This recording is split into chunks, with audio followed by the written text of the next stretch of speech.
यहाँ पे यासिर, ये भी लेफ्ट फुटेड प्लेयर है, इसीलिए देखिए कट के जाते हुए अंदर की तरफ नर्सरी, इस बार बाय पैर पे और इस बार गोल साकार किया उस बात को जिसको कुछ क्षण पहले मैं बोल रहा था।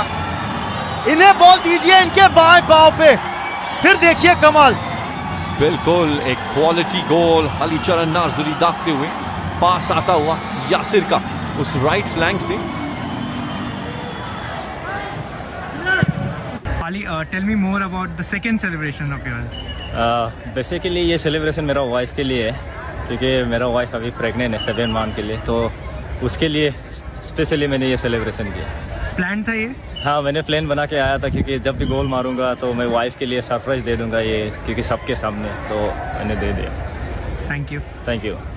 लचेनपा को दूसरी ओर डाइव कराते हुए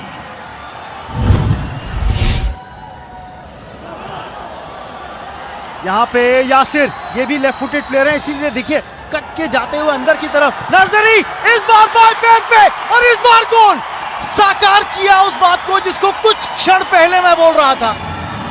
इन्हें बॉल दीजिए इनके बाएं पांव पे, फिर देखिए कमाल। बिल्कुल एक क्वालिटी गोल। हलीचरण नाजरी दागते हुए पास आता हुआ यासिर का उस राइट फ्लैंक से।